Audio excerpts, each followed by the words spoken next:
Dear students, unit 7 equilibrium को आगे continue करते हुए आज हम स्टडी करते हैं concept of chemical equilibrium. Physical equilibrium इससे पहले आपने पिछले लेक्चर में समझ लिया था, तो अब केमिकल इक्विलिब्रियम के कंसेप्ट को समझना है। तो इसके लिए हम क्या करते हैं, एक जनरल रिवर्सिबल रिएक्शन ले लेते हैं। Suppose A + B = C + D। तो A + B जो रिएक्टेंट है, स्टार्टिंग में इसकी कंसंट्रेशन जो होगी वो क्या होगी, मैक्सिमम होगी।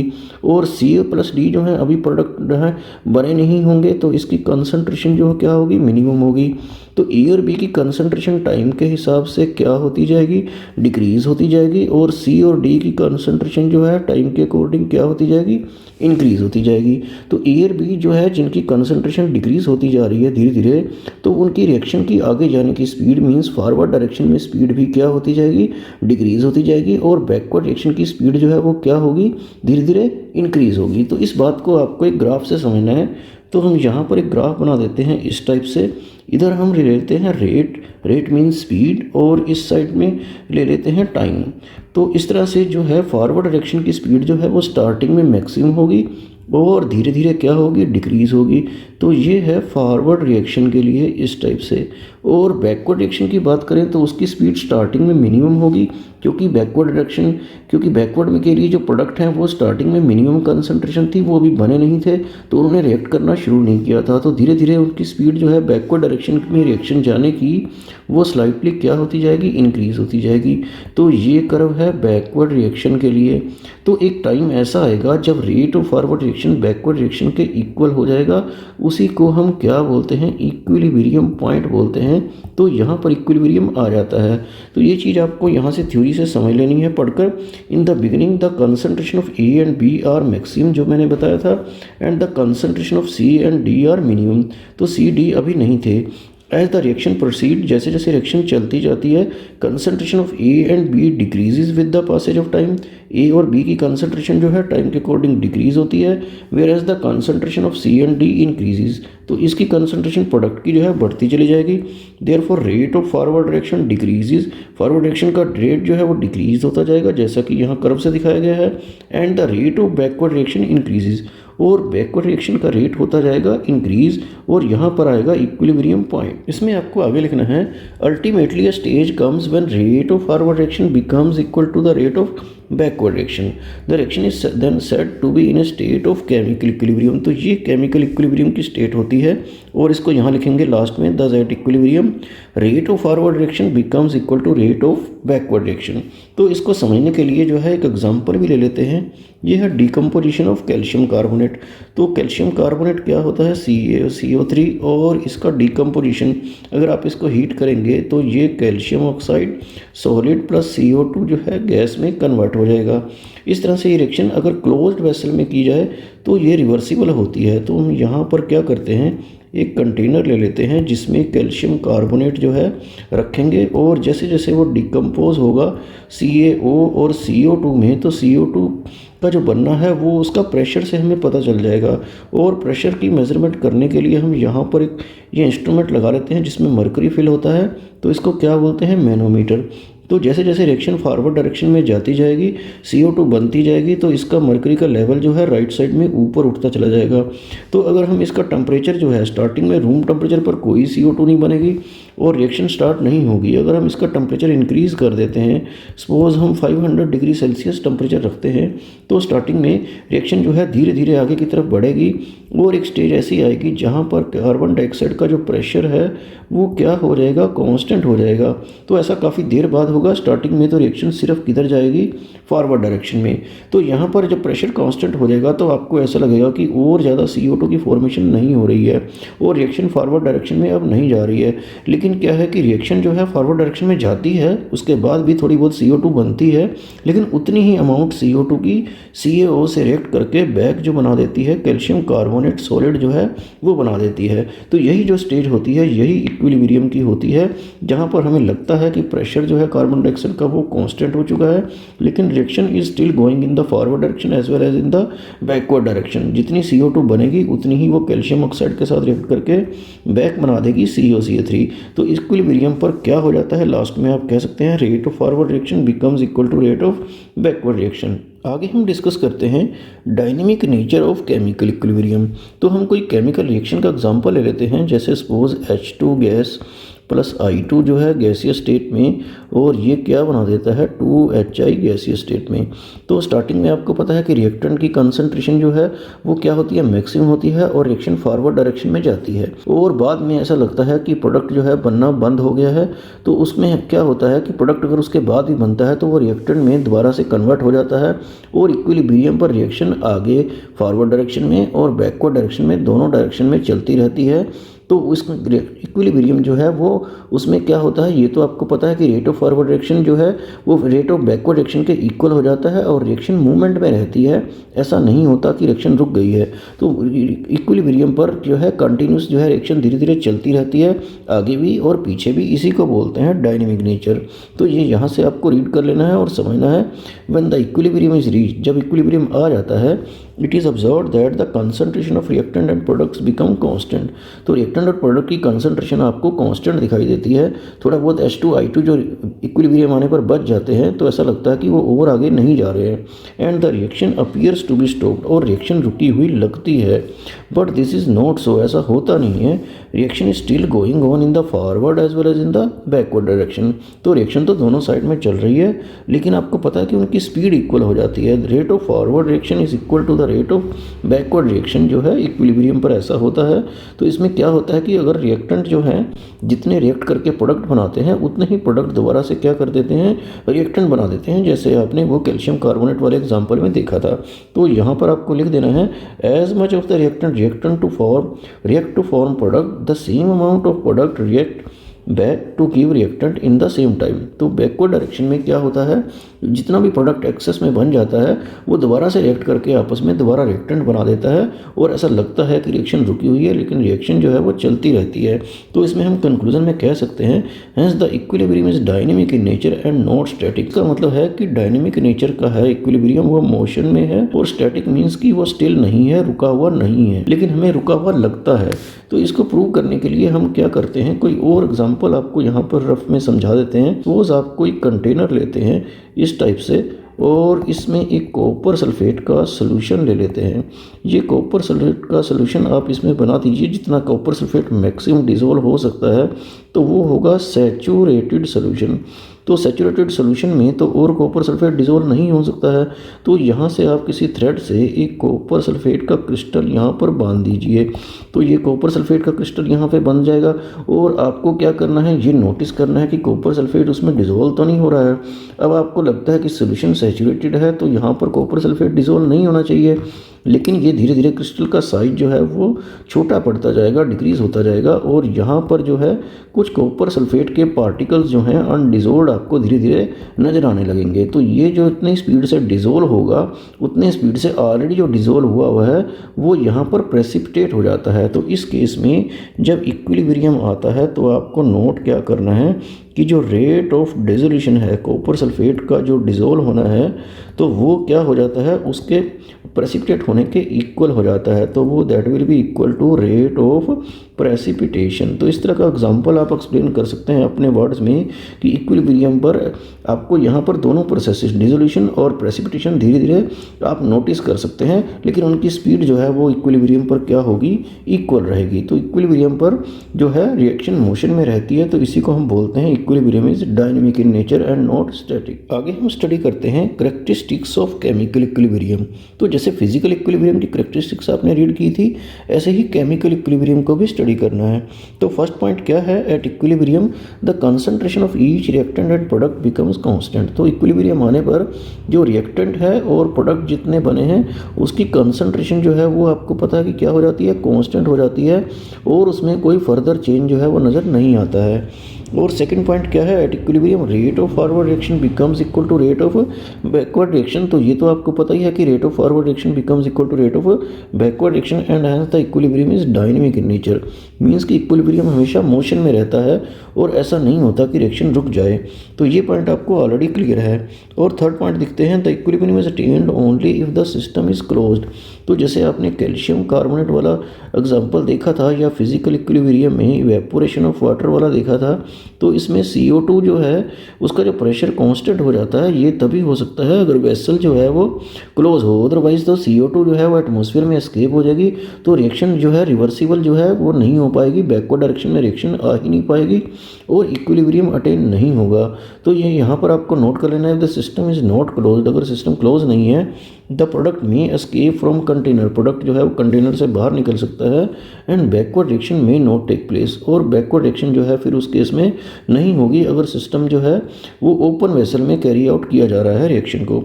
तो ये 3 पॉइंट हो गए। अभी 2 पॉइंट आपको और देखने हैं। फोर्थ पॉइंट है, the equilibrium can be attend from either direction. किसी भी डायरेक्शन से आप इक्विलिब्रियम को अटेन कर सकते हैं, from the direction of reactant as well as from the direction of product. इसका क्या मतलब है कि रिएक्टेंट की साइड से प्रोडक्ट की तरफ जाते हुए या प्रोडक्ट की साइड से रिएक्टेंट की तरफ आते हुए, दोनों साइड से इक्विलिब्रियम जहाँ भी आना है वहीं पर आएगा, वो किसी भी साइड से आ सकता है। इस बात को एग्जाम्पल से समझिए। तो अगर हम कोई एग्जाम्पल लेते हैं, A + B = C + D, इस तरह से सपोज बनता है और आप इसके 100 मोल लेते हैं और अभी प्रोडक्ट जो है वो नहीं बने हैं, तो इक्विलिब्रियम पर सपोज कर लीजिए कि रिएक्शन आगे चलेगी। 40-40 जो है A और B बच गया है और सपोज 60-60 C और D बन गया है, इक्विलिब्रियम आ चुका है। ये हमने रिएक्टेंट से प्रोडक्ट की तरफ जाते हुए ये इक्विलिब्रियम की स्टेज नोटिस की। और अगर हम प्रोडक्ट से रिएक्टेंट की तरफ चलें तो सपोज हम रिएक्शन को उल्टा लिखते हैं, C + D जो है रिएक्ट करके क्या बनाएंगे, A + B, और ये हम 100 मोल्स लेते हैं। ये जस्ट एक आपको समझाने के लिए एग्जांपल दिया जा रहा है, इस तरह का एग्जांपल बुक्स में नहीं होता है। और A और B जो हैं वो 0-0 इक्विलिब्रियम पर। अब आप बताइए कि C और D कितने कितने बचेंगे और A और B कितने बनेंगे। तो आप इधर ध्यान से देखिए, तो C और D जो है यहाँ पर 60-60 ही बचेंगे और A और B जो हैं वो 40-40 ही बनेंगे।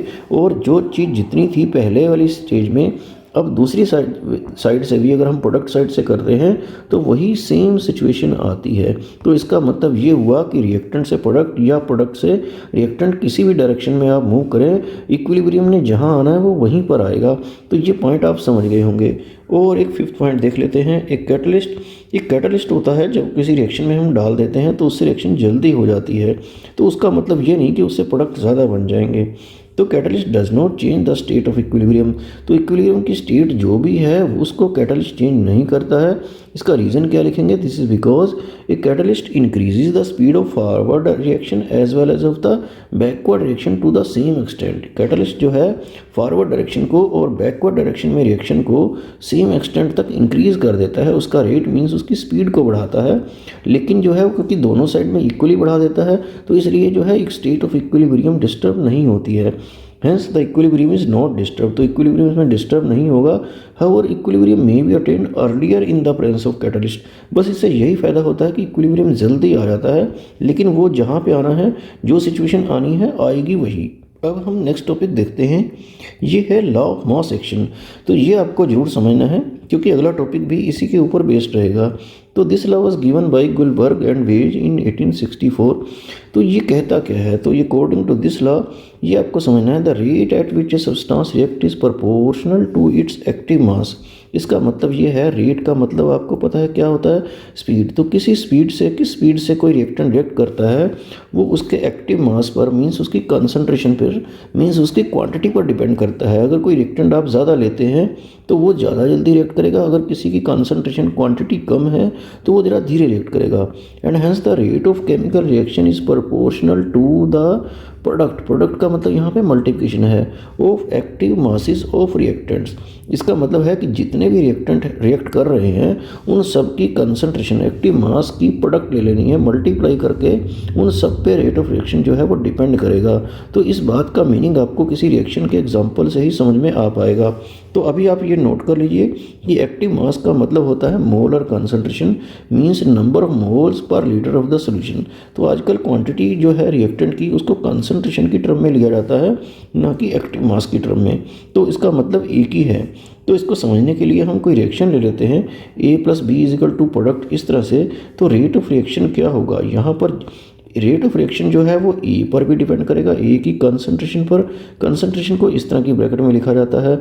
और बी की कंसंट्रेशन पर भी डिपेंड करेगा, मींस कि दोनों की कंसंट्रेशन की प्रोडक्ट मींस मल्टीप्लिकेशन पर डिपेंड करेगा। तो यहीं पर तो ये लिखा था डेफिनेशन में, and the rate of chemical reaction is proportional to the product of active masses of reactant. तो जितने भी रिएक्टेंट हैं उनकी कंसंट्रेशन, एक्टिव मास का मतलब कंसंट्रेशन की प्रोडक्ट मल्टीप्लिकेशन, सब पे रेट ऑफ रिएक्शन जो है डिपेंड करता है। रिएक्शन की स्पीड इस बात पे डिपेंड करती है कि कितने कितने रिएक्टेंट आपने लिए हैं। जो रिएक्टेंट ज़्यादा लिया होगा उस पर ज़्यादा रेट ऑफ रिएक्शन डिपेंड करेगा, और जो कम लिया होगा उस पर कम डिपेंड करेगा। तो यहाँ इस प्रोपोर्शनल को हटाने के लिए हम कोई कांस्टेंट ले लेते हैं के। तो यहाँ पर इस रिएक्शन को हम ऐसे लिख सकते हैं, इसको रेट ऑफ रिएक्शन को के, ए और बी। तो यहाँ पे आपको ये भी नोट कर लेना है कि is called as rate constant, और इसको वेलोसिटी कांस्टेंट भी बोलते हैं। और रेट का मतलब तो स्पीड है, ये तो आपको पता ही है। तो इस तरह से रेट ऑफ रिएक्शन जो है वो लिखते हैं। इसको हम दोबारा किसी और एग्जांपल से समझ लेते हैं। सिमिलरली फॉर द रिएक्शन, तो अगर कोई और रिएक्शन ले लेंगे जैसे 3A + 2B = प्रोडक्ट, तो इसके लिए रेट ऑफ रिएक्शन हम कैसे लिख पाएंगे according to law of mass action. तो पहले मैं इस रिएक्शन को दोबारा लिखता हूँ। 3A को हम सपोज ऐसे लिख लेते हैं A + A, और 2B को ऐसे लिख लेते हैं B + B, और इससे क्या बन रहा है, ये प्रोडक्ट बन रहा है। तो जो रेट ऑफ रिएक्शन होगा वो किस पर डिपेंड करेगा, जितने भी रिएक्टेंट हैं सभी पर डिपेंड करता है। और यहाँ पर हम के लगा लेते हैं, तो ये ए सब पर रेट ऑफ रिएक्शन जो है डिपेंड करता है, जितने भी उसके मोल्स रिएक्ट कर रहे हैं। और बी जो है वो दोनों पे रिएक्ट करेगा, 2 मोल्स उसके रिएक्ट कर रहे हैं। तो इसको हम कैसे लिखेंगे, ऐसे लिख सकते हैं, रेट ऑफ रिएक्शन जो है वो क्या हुआ, ए की हम पावर 3 कर देते हैं, और बी की कंसंट्रेशन की पावर जो है वो 2 कर देते हैं। इसका मतलब ये हुआ कि जितने मोल्स आपको रिएक्टेंट के रिएक्शन में दिखाई दे रहे हैं उतने पावर करके आप रेट ऑफ रिएक्शन जो है वो लिख सकते हैं। तो आप कोई और जनरल रिएक्शन ले लेते हैं जैसे A + B = प्रोडक्ट। तो रेट ऑफ रिएक्शन जो है वो कैसे लिखेंगे ये आप समझ गए होंगे। That will be equal to K A⁻⁻a and B⁻⁻b। तो इसी से लॉ ऑफ मॉस एक्शन जो है वो रिप्रेजेंट होता है कि किसी रिएक्शन का रेट ऑफ रिएक्शन आपको लिखना है तो वो रिएक्टेंट की कंसंट्रेशन के ऊपर डिपेंड करता है, रेज़ टू पावर जितने मोल्स उसके रिएक्शन में रिएक्ट कर रहे हैं। आगे हम देखते हैं लॉ ऑफ केमिकल इक्विलिब्रियम। तो ये एक बहुत ही इंपॉर्टेंट टॉपिक है। इसमें क्या करना है वो देखिए। The law of chemical equilibrium is a result obtained by applying the law of mass action to a reversible reaction in equilibrium. तो कोई रिवर्सिबल रिएक्शन अगर इक्विलिब्रियम में है उसमें जब हम law of mass action apply करते हैं तो वो एक लॉ ऑफ केमिकल इक्विलिब्रियम बन जाता है। तो लॉ ऑफ मास एक्शन आपने अभी पढ़ा है, तो उसको हमने जो है अब रिवर्सिबल रिएक्शन में अप्लाई करना है। तो यहाँ पर हम कंसीडर करते हैं जनरल रिवर्सिबल रिएक्शन। जैसे सपोज ये है A + B = X + Y। तो according to law of mass action rate of forward reaction, तो फॉरवर्ड रिएक्शन जो रिएक्शन आगे की तरफ जा रही है तो उसमें जो रेट ऑफ रिएक्शन है वो किस पर डिपेंड करेगा, कंसंट्रेशन ऑफ रिएक्टेंट A पर और कंसंट्रेशन ऑफ जो दूसरा रिएक्टेंट है B। तो यहाँ पर हम इसको ऐसे लिख सकते हैं, यहाँ पर रेट कांस्टेंट लगा लेते हैं और A और B तो आपको लिखना ही है, और फॉरवर्ड रिएक्शन के लिए रेट कांस्टेंट को हम KF से रिप्रेजेंट कर लेते हैं। और अब देखते हैं रेट ऑफ बैकवर्ड रिएक्शन। तो बैकवर्ड रिएक्शन में रिएक्शन को ध्यान से देखिए, तो X + Y जो हैं वो रिएक्टेंट बन जाएंगे बैकवर्ड रिएक्शन के लिए। तो बैकवर्ड रिएक्शन का जो रेट है वो किस पर डिपेंड करेगा, X की कंसंट्रेशन और Y की कंसंट्रेशन पर।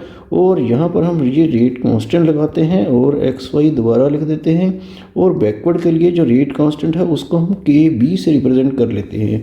तो आप ये नोट कर लीजिए, रेट ऑफ फॉरवर्ड रिएक्शन जो है वो इसके इक्वल आ गया है, और रेट ऑफ बैकवर्ड रिएक्शन जो है ये इसके इक्वल आ गया। और इक्विलिब्रियम पर क्या होगा, rate of forward reaction backward reaction के रेट के इक्वल हो जाएगा। तो इन दोनों को हम इक्वल पुट कर देंगे और उसके बाद देखते हैं क्या आता है। तो आगे आपको लिखना है at equilibrium rate of forward direction becomes equal to rate of backward direction. तो रेट ऑफ फॉरवर्ड डायरेक्शन क्या था ये आपको याद है, वो के एफ था और उसमें यहाँ पर क्या था ए और बी जो आपने अभी लिखा था, और बैकवर्ड डायरेक्शन का जो रेट था वो क्या था के बी और यहाँ पर था एक्स और वाई। तो ये इस तरह से दोनों को हमने इक्वल पुट कर दिया। तो अब क्या करते हैं, इसको इधर ले आते हैं, तो इसको मैं दोबारा लिख देता हूँ। तो यहाँ पर के एफ अपॉन क्या कर दिया है के बी, तो ये किसके इक्वल हो जाएगा एक्स और वाई की concentration divided by concentration of A and B.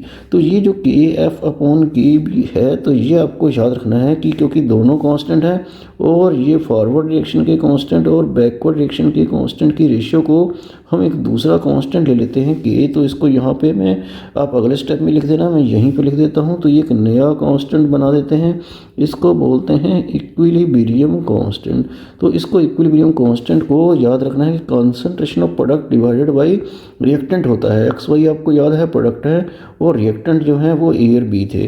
और इसी रिएक्शन को हम मैं दोबारा लिखता हूँ। तो अगर कोई इस तरीके की रिएक्शन आप लिखें ए प्लस बी बी, जहाँ पर कुछ नंबर ऑफ मोल हों, तो यहाँ पर एक्स एक्स और प्लस वाई वाई, इस टाइप से अगर आप लिखते हैं तो इक्विलिब्रियम कांस्टेंट जो है वो कैसे लिखेंगे वो देख लीजिए। तो यहाँ पर इक्विलिब्रियम कांस्टेंट जो है के, वो कैसे लिखेंगे, आपको पता है कि ये एक्स की कंसंट्रेशन है तो इसकी पावर लगा देते हैं ऊपर स्मॉल एक्स, और वाई की कंसंट्रेशन ऊपर पावर वाई, और इस तरह से divided by concentration of A raised power A और concentration of B raised power B.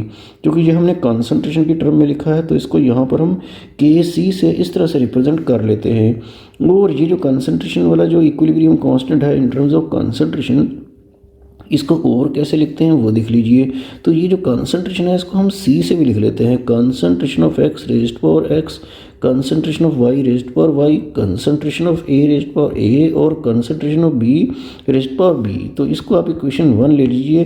तो ये जो के सी है इसको हम क्या बोलते हैं, equilibrium constant in terms of concentration. तो ये जो एक्सप्रेशन है इक्वेशन 1 में, या जो ये वाला पहले लिखा था, this expression is known as law of chemical equilibrium. तो लॉ ऑफ केमिकल इक्विलिब्रियम क्या कहता है कि concentration of product divided by concentration of reactant is always a constant which is called as equilibrium constant. तो ये यहाँ पर आप नोट भी कर सकते हैं, according to this law at equilibrium, जब इक्विलिब्रियम आता है तभी कंसंट्रेशन की जो रेशियो है product to divided by reactant, तो वो एक कांस्टेंट हो जाती है। The ratio of molar concentration of product to that of reactant is constant at constant temperature and is called as equilibrium constant, और इसको इक्विलिब्रियम कांस्टेंट बोलते हैं। तो ये आपको याद रखना है कि ratio of concentration of product divided by reactant एक कांस्टेंट होती है कांस्टेंट टेम्परेचर पर। हालांकि टेम्परेचर चेंज करने से के की वैल्यू जो है वो चेंज हो जाती है, इसके बारे में आपको बाद में बताया जाएगा।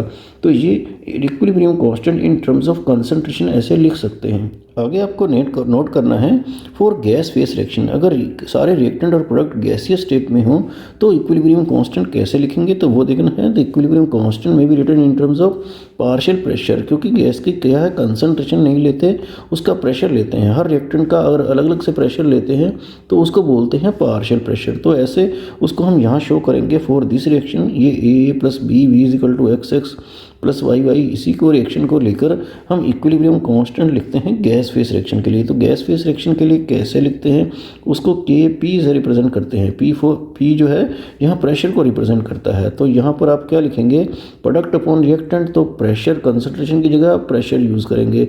तो pressure of X raised power X, pressure of Y raised power Y, और डिवाइडेड बाई क्या होगा, जो रिएक्टेंट का प्रेशर है। तो प्रेशर ऑफ ए जो है raised power A, pressure of B raised power B, इस टाइप से। इसको मैं इक्वेशन 2 ले लेता हूँ।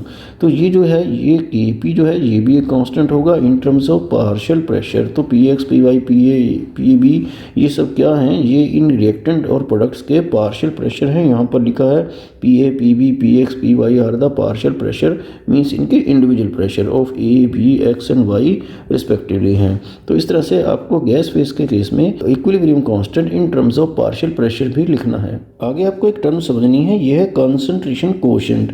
तो ये क्या होती है, कंसंट्रेशन रेशो होती है। Ratio of concentration of product to that of reactant is known as concentration quotient. लेकिन जो कंसंट्रेशन की प्रोडक्ट और रिएक्टेंट की रेशो थी वो तो आपने इक्विलिब्रियम कांस्टेंट पढ़ा था, तो ये और वो दोनों में क्या फ़र्क है ये भी आपको देखना है। तो कंसंट्रेशन कोशेंट को क्यू से रिप्रेजेंट करते हैं। तो जब भी कोई रिवर्सिबल रिएक्शन लेते हैं जैसे A plus B is equal to X plus Y, तो जो कंसंट्रेशन ऑफ प्रोडक्ट और रिएक्टेंट की जो रेशियो होती है इक्विलिब्रियम आने पर वो तो इक्विलिब्रियम कांस्टेंट होता है, और विदाउट इक्विलिब्रियम अगर आपने पहले से ही उसको देख लिया है तो वो होगा कंसंट्रेशन कोशेंट। तो कंसंट्रेशन कोशेंट जो है यहाँ पर हम कैसे लिखेंगे वही कंसंट्रेशन ऑफ प्रोडक्ट जो है, अगर यहाँ पे कोई नंबर ऑफ मोल हैं तो वो भी पावर में लगा लेना है, divided by concentration of reactant. Reactant क्या है, ए और बी। तो ये कंसंट्रेशन कोशेंट है जो simply concentration of product divided by reactant है, चाहे इक्विलिब्रियम आया हो या ना आया हो। जब इक्विलिब्रियम आ गया हो फिर वो क्यू जो है वो के हो जाता है, कांस्टेंट हो जाता है, जिसको आप इक्विलिब्रियम कांस्टेंट बोलते हैं। तो ये यहाँ पर लिखा भी है कि if Q is equal to K जो है आपको याद है इक्विलिब्रियम कांस्टेंट है। तो अगर ये दोनों इक्वल हैं तो इसका मतलब यही हुआ कि रिएक्शन जो है वो इक्विलिब्रियम में आ चुकी है। लेकिन अगर Q की वैल्यू आप नोट कीजिए कि अगर ग्रेटर देन K हो तो रिएक्शन फॉरवर्ड डायरेक्शन में जाएगी या बैकवर्ड डायरेक्शन में जाएगी, ये आपको बताना होता है। Q की वैल्यू ग्रेटर कैसे आएगी, जब x और y जो हैं ज़्यादा होंगे। x y अगर ज़्यादा हैं तो इसका मतलब रिएक्शन बैकवर्ड डायरेक्शन में शिफ्ट होना शुरू हो जाएगी। The reaction will go in the backward direction. तो ये बात आप को समझ में आ गई होगी। तो अगला केस देख लेते हैं। अगर Q लेस देन K है तब रिएक्शन कहाँ जाएगी। अगर Q लेस देन K है, Q की वैल्यू जो है वो कम है, तो इसका मतलब एक्स वाई कम है और ए बी ज़्यादा है। ए बी ज़्यादा है मीन्स कि रिएक्टेंट की कंसंट्रेशन ज़्यादा है, तो रिएक्शन जाएगी फॉरवर्ड डायरेक्शन में। तो इस केस में reaction will go in the forward direction. तो ये 3 पॉइंट आपको कंसंट्रेशन क्वेश्चन में नोट कर लेना है। आगे आपको स्टडी करना है relationship between Kp and Kc। तो Kc जो है equilibrium constant in terms of concentration था और Kp in terms of pressure. तो इसको कैसे हम रिलेशन बनाएंगे वो देख लीजिए। Consider general reversible reaction. तो वही रिएक्शन ले लेते हैं A plus B is equal to X X plus Y Y. तो equilibrium constant in terms of concentration. तो कंसंट्रेशन की टर्म में इक्विलिब्रियम कांस्टेंट कैसे लिखा जाएगा वो यहाँ पे लिख देते हैं Kc। तो वो कैसे लिखते हैं, ये concentration of product divided by reactant. तो कंसंट्रेशन प्रोडक्ट क्या है, कंसंट्रेशन जो है हमें x की लेते हैं क्योंकि x प्रोडक्ट है, और रेस्ट पावर x कर देते हैं। इस तरह से concentration of y rest power y। तो ये हो गया प्रोडक्ट और डिवाइडेड बाय रिएक्टेंट। तो concentration of A rest power A, concentration of B rest power B। तो इसको इक्वेशन 1 ले लेते हैं। तो ये आपको ध्यान रखना है कि Kc हमने लिख दिया है equilibrium constant in terms of concentration. तो अगर A B X Y जो हैं, जो भी रिएक्टेंट और प्रोडक्ट हैं, सब गैसेज हों तो equilibrium constant in terms of pressure भी लिखना है। तो वो कैसे लिखेंगे, जैसे पहले लिखा था तो वो Kp होगा, तो वो क्या होगा, pressure of x rest power x, pressure of y rest power y, और डिवाइडेड बाय क्या होगा, pressure of A rest power A, pressure of B rest power B। तो इस तरह से इस इक्वेशन को 2 ले लेते हैं। तो ये दोनों इक्वेशन आपको ध्यान में रखनी है कि Kc किसके इक्वल है और Kp किसके इक्वल है, और रिलेशन जो है वो कैसे बनेगा वो आगे देखते हैं। आगे आपको नोट करना है फॉर आइडियल गैसेस। तो हम ये सपोज कर लेते हैं कि जो रिएक्टेंट और प्रोडक्ट जो गैसियस स्टेट में है वो सब आइडियल गैसेस हैं। तो आइडियल गैस के लिए एक इक्वेशन थी PV is equal to nRT। तो ये आपको याद ही होगी जो हमने पिछले चैप्टर में पढ़ी थी। तो यहाँ से P जो है वो क्या हो जाएगा, N/V/RT हो जाएगा। तो number of moles per unit volume क्या होता है, यही तो कंसंट्रेशन होती है। तो यहाँ से हम क्या लिख सकते हैं, P is equal to CRT लिख सकते हैं। तो यहाँ पर आप समझ गए होंगे कि अगर हम प्रेशर ऑफ A लें, पार्शियल प्रेशर ऑफ A, तो वो CART होगा। अगर प्रेशर ऑफ B लेते हैं तो वो क्या होगा, CBRT होगा। इस तरह से अगर आप प्रेशर ऑफ X लेते हैं जो प्रोडक्ट है तो वो कंसंट्रेशन ऑफ XRT हो जाएगा। और इस तरह से प्रेशर ऑफ Y जो है वो क्या होगा, CYRT। तो इस तरह से इनको आपने जो पिछली इक्वेशन पढ़ी थी, जो सेकंड इक्वेशन थी, तो उसमें आपको इसको पुट करना है। तो फिर देखते हैं क्या बनता है।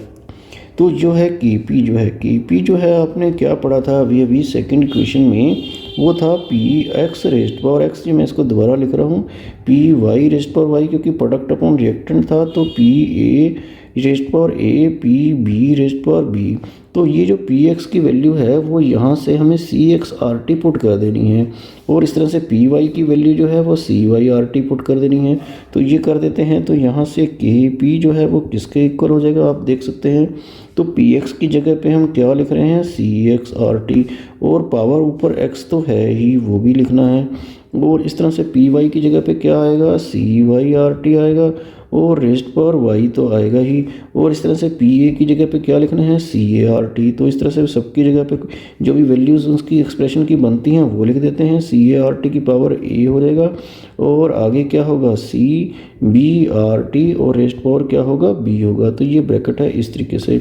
तो यहाँ पे ये आगे क्या बन जाएगा, तो ये आर टी को हम अलग कर देते हैं, वो देख लीजिए। तो सी एक्स पावर एक्स हो गया, सी वाई पावर वाई हो गया, और आर टी जो है उसकी पावर जो है यहाँ पर क्या हो जाती है, एक्स प्लस वाई हो जाती है, क्योंकि ये पावर जो है मल्टीप्लाई में ऐड हो जाती हैं। और इस तरह से नीचे क्या होगा वो देख लीजिए, सी ए पावर ए हो जाएगा, और सी बी पावर बी होगा, और आर टी की पावर जो है वो क्या हो जाएगी, ई प्लस बी, ये भी नीचे ऐड होगी। तो आर टी की पावर सारी हम ए की जगह कर देते हैं, एक्स प्लस वाई में ये ए प्लस बी ऊपर जाके क्या हो जाएगा, माइनस हो जाएगा। तो यहाँ पर हम क्या करते हैं, के पी, तो के पी दोबारा लिखते हैं, वो देख लीजिए। ये पूरी टर्म जो है इक्वेशन 1 से आप देख सकते हैं कि ये किसके इक्वल थी, के सी के। तो इसको हम के सी के इक्वल लिख लेते हैं, और आर टी की पावर जो है वो क्या हो गई, एक्स प्लस वाई, और ये माइनस हो जाएगा ए प्लस बी। तो इस तरह से ये के पी और के बी में रिलेशन जो है इस टाइप से बनेगा। इसको थोड़ा सा और बेटर वे में लिख देते हैं, तो के पी जो है वो क्या है, के सी आर टी की पावर जो है हम, ये जो एक्स और वाई हैं ये प्रोडक्ट के मोल्स हैं, और ए और बी किसके मोल हैं, रिएक्टेंट के। तो number of moles of product minus reactant, तो इसको हम डेल्टा एन से रिप्रेजेंट करते हैं। तो ये फाइनल रिलेशन है जो हमें ड्राइव करना था बिटवीन के पी एंड के सी। तो ये रिलेशन जो है आपको लर्न कर लेना है, और आपको एक क्वेश्चन का जवाब देना है कि व्हेन के पी इज इक्वल टू के सी, कि के पी और के सी जो है वो इक्वल कब होंगे। तो आप ध्यान से देखकर यहाँ बता सकते हैं कि ये दोनों इक्वल कब होंगे, जब डेल्टा एन जो है वो क्या हो जाए, जीरो हो जाए, आर टी की पावर जीरो। तो ये इस केस में के पी और के सी जो है वो इक्वल हो जाते हैं, ये भी कंडीशन पूछी जाती है। डेल्टा एन जीरो का मीनिंग क्या है कि there is no change in number of mole, means कि नंबर ऑफ मोल्स जो रिएक्टेंट के हैं उतने ही नंबर ऑफ मोल्स जो हैं वो प्रोडक्ट के होते हैं। तो number of moles of products जो हैं जब दोनों के इक्वल हो जाएं तो जो है डेल्टा एन जीरो हो सकता है, उस केस में के पी और के सी इक्वल हो जाते हैं। तो क्या आपने कोई ऐसी रिएक्शन देखी है जिसमें number of mole of reactant number of moles of product के इक्वल हों? तो मैं आपको यहाँ पर एग्जांपल दे देता हूँ, H2 plus I2 is equal to क्या है, 2HI। तो यहाँ पे number of mole of product जो हैं वो 2 हैं, जो हम इससे x प्लस वाई से रिप्रेजेंट करते थे, और H का भी 1, H2 का भी नंबर ऑफ मोल 1 है, और I2 का भी 1 है, तो 1 प्लस 1 कितना हो गया, 2। तो रिएक्टेंट के नंबर ऑफ मोल भी 2 हैं, प्रोडक्ट के नंबर ऑफ मोल भी 2 हैं। तो इस तरह के रिएक्शन में के पी और के सी होते हैं इक्वल। तो ये रिलेशन जो है के पी बिटवीन के सी जो है ये आपको लर्न करना है, और लॉ ऑफ केमिकल इक्विलिब्रियम और कॉन्सेप्ट ऑफ केमिकल इक्विलिब्रियम और डायनेमिक नेचर ऑफ इक्विलिब्रियम, तो ये सारे टॉपिक आपको अच्छे से लर्न कर लेने हैं।